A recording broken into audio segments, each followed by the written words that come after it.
Bobby, let me start with that. Surprised that Myles Turner is going to the Bucks, and then what they did with Dame Lillard.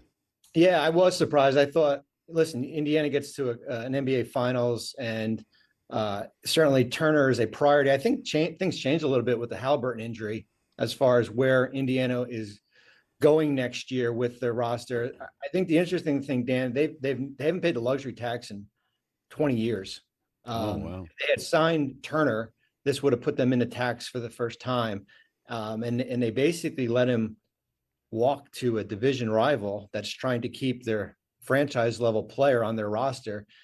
So yeah, it is surprising. The Lillard one, I think the Lillard one is probably more surprising for me. I know he's out with that injury and he's owed $113 million, and they stretched that money over 5 years.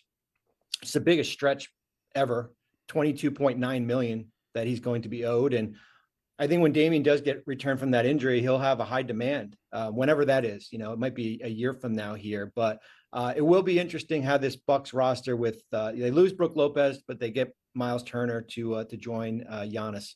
More likely or less likely that Giannis will be on the move anytime soon? I think it's less likely that he'll be on the move. I said that this morning when we were doing TV, just based on some of the moves they had made with Bobby Portis, and they bring back Gary Trent Jr. and Kevin Porter, some of their role players. They still got to go get a point guard, though. I mean, I think that's going to be the most important thing. I think the one name to keep an eye on is Chris Paul. I would keep an eye on Chris Paul. I don't know if it fits what Chris is trying to do at this tail of his career. Certainly being in Milwaukee, not close to home. I know that is a priority for him. But he's the best available free agent point guard in the market. He played 82 games last year, and he's still got a lot left. So I would think if I'm Milwaukee, that's the priority for me as far as going out and trying to get a player like that. But what about the Pacers in lieu of Tyrese Halliburton? What do you do? We saw what Dallas did with Kyrie out, and you get D'Angelo Russell. What's Indiana's mindset here? Well, the market of free agent centers, and this is kind of the timing of it is not good for Indiana, because we had a rash of centers come off the board yesterday. You had Brook Lopez, you had Clint Capella. There was a number of players here. Really, they have this we call it the non-tax. It's $14 million to go out and spend. DeAndre Ayton's the best available out there. I would think the market for DeAndre Ayton gets a little bit better. It had cooled off a little bit. We thought maybe the Lakers were linked to him, and we'll see if that plays out. But I think if Ayton wants to go to Indiana, that would probably be the better fit for him. But it is a tough blow for Indiana, because now you lose 2 out of your 5 starters for next year. But are you bringing in somebody as a temporary replacement for Halliburton? Well, they've got T.J. McConnell, and they have Andrew Nembhard, and they went through the draft and picked up a guard there. So I think the interesting thing, Dan, is the move they made before the draft, when Halliburton, right in the NBA Finals, when they were able to get their first round pick back. They traded their own pick this year to New Orleans and got their pick back in 2026. So now that gives them the flexibility. Like, they're almost kind of where like Boston is, where you're almost, I don't want to say gap year, but you can kind of pull back a little bit here and reset that roster and still get a pretty good draft pick. Would you move Jaylen Brown if you're the Celtics? I wouldn't, because I keep on coming back to this notion that eventually Jason Tatum's coming back. I mean, and you're going to have, if the goal is to try to win, you need Jaylen Brown and Derek White around him. And it's so hard getting a player like Brown, who's a top 20 player, and White is a do everything type guy, to add to your roster in trades and free agency. I wouldn't, unless it's the mothership of packages and everything like that. I wouldn't move off Jaylen Brown. Bobby Marks, ESPN NBA front office insider, and NBA Today free agency special. It's 3 hours starting at 7 Eastern tonight. Can you help me understand or translate what Rich Paul was saying to us and I guess the Lakers about LeBron almost begrudgingly opting in? But hey, remember, it's about winning now, not the future. Well, when I saw that, Dan, I had to send it to my wife. I had said, can you interpret this for me? Because I don't understand anything on here. It's interesting. It's like, well, we're going to opt into $53 million, but we want the roster to be better.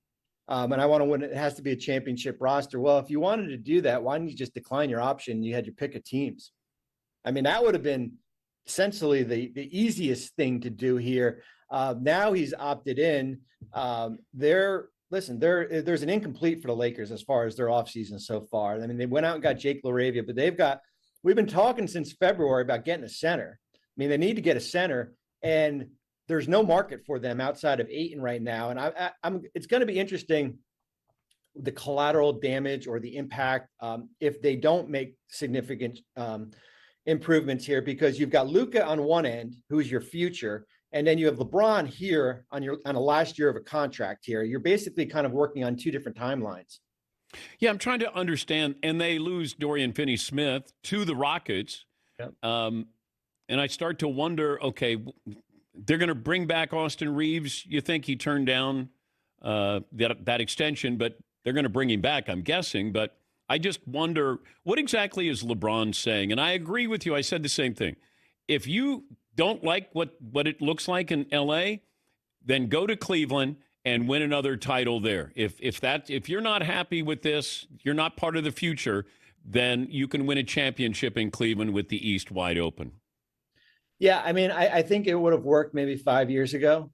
I mean, but now, as I said, like where the Lakers are, when you went out and you acquire Luka, like he's the face of the franchise.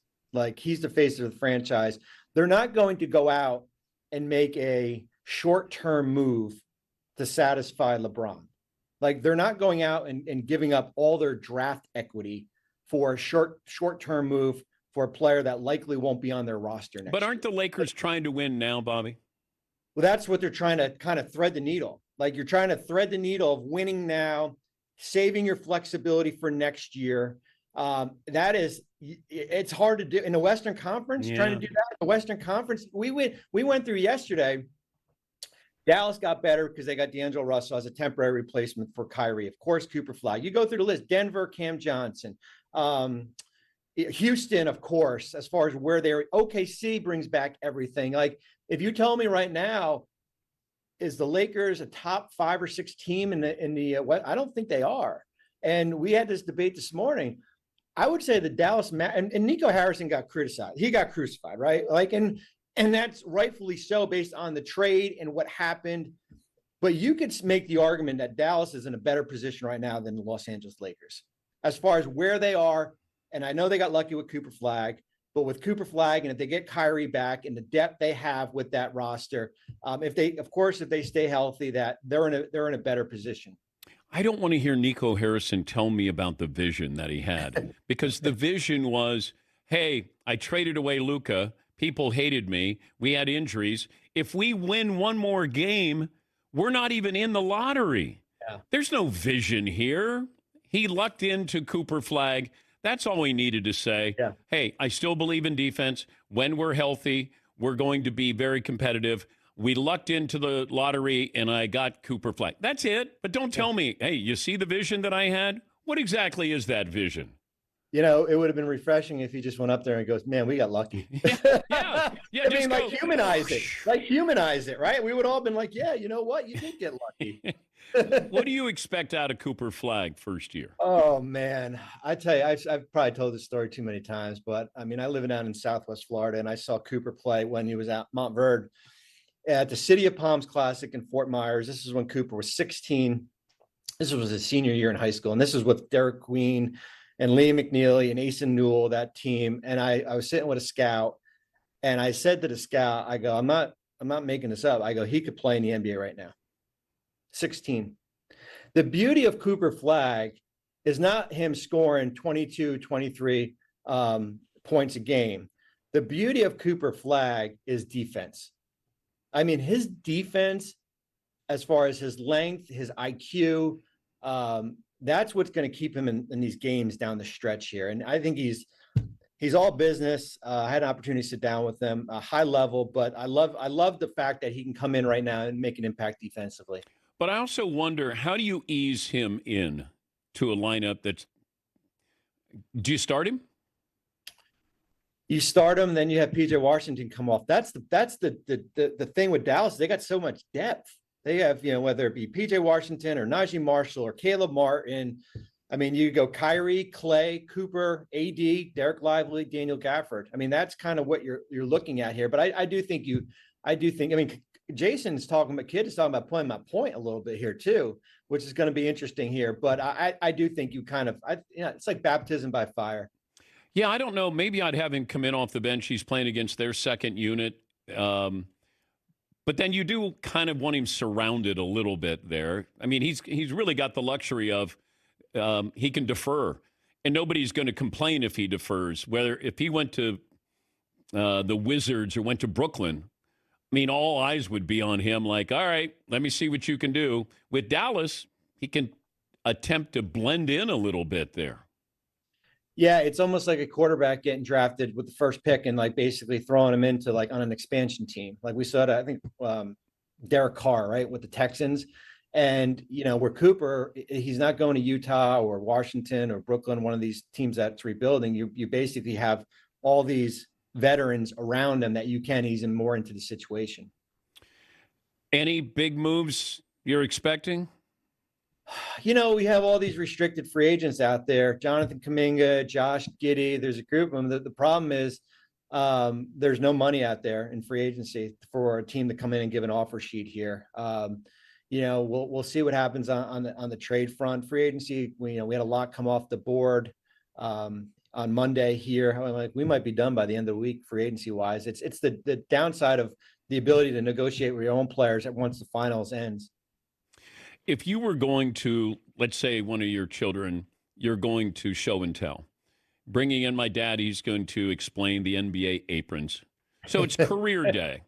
But you were going to explain it to, let's say, fifth graders. Yeah. Treat me like a fifth grader and my audience and explain the famous NBA aprons, that second apron here. Yeah, I know. I wish we would come up with a different name, right? It's a punitive restriction that once you exceed it, okay, once you exceed this level, you're all right. Let's all right. I'm going to talk like a fifth grader. You have a toy box of toys. Okay. You have 20 of your best toys. Okay. Once you exceed this restriction, this level, I'm going to go in the toy box, Dan, and I'm going to take 15 out of those toys away. But I'm still going to give you 5 of your best toys. Okay. But I'm taking those other 15 away here. Now you have less toys to play with, but they're still pretty good. But you won't be able to add any more toys to that here. And that's what the league is saying. We're going to allow you to keep your best, but we're not going to allow you to go to Golden State or the Clippers and grab their best player. And what it does is it makes you draft well. It makes you prioritize keeping your own players.